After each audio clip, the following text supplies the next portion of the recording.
Mathematic modeling, FDTD, resonance. Why that? Well, mathematics describes the physics of everything. Computing has given us the ability to calculate tens of millions to hundreds of millions calculations per minute,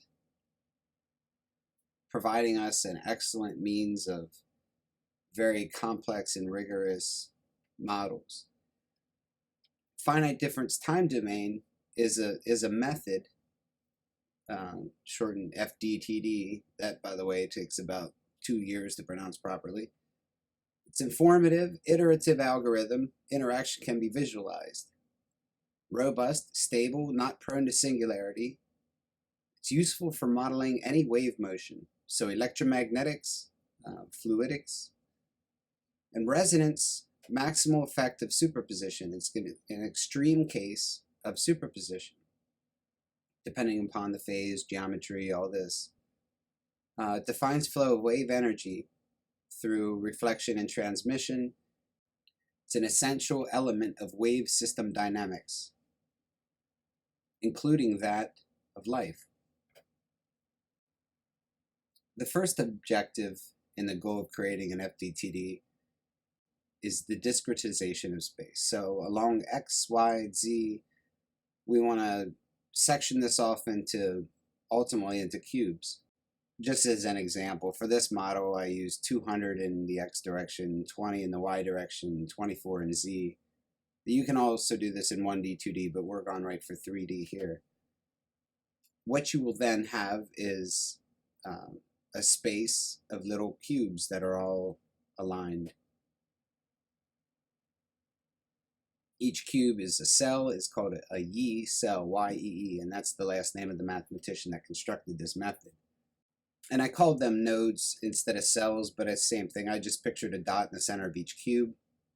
But every cell will have 6 components. Will be 3 for the electric field, 3 for the magnetic field, and that'll be like in the X, Y, and Z direction for each one. And I'm not going to go into depth, but we take a difference across from the sides of the cell, and we're calculating for what would be at the center of that cell. So it's sort of like what I called it, a node. But anyway, some excellent video tutorials. Probably the best that I found is by Cynthia First at Utah.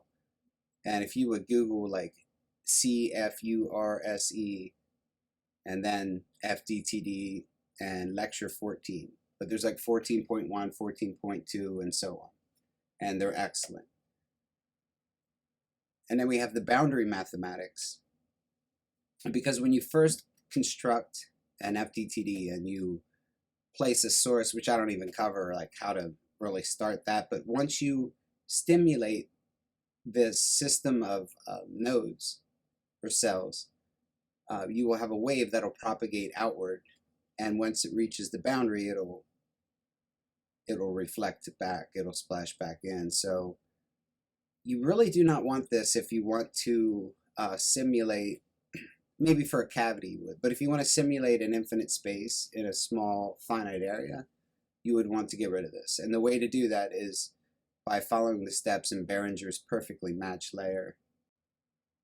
And resonance basically surfaces conceptually after a foundation of electromagnetic wave motion propagation. Dr. Orphanides covers antenna theory, transmission line theory, impedance matching, basically any and everything to do with electromagnetics. And I believe this can be found online in a downloadable PDF.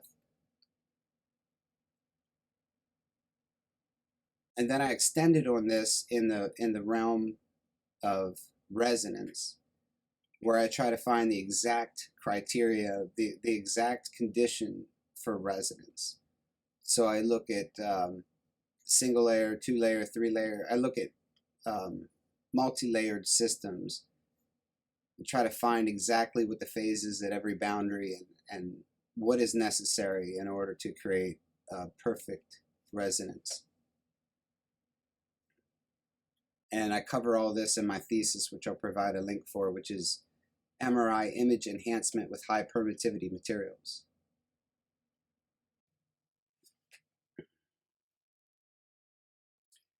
And the model was developed in MATLAB using the GUI functionality, which is excellent for prototyping. It allows you to adjust all the parameters, and here I allowed myself to adjust way too many of them. It's completely unnecessary.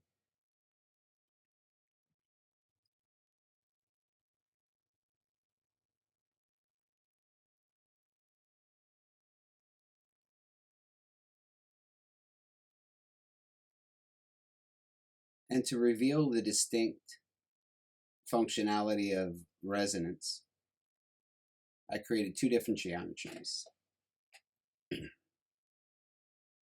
Non-resonant geometry and resonant geometry.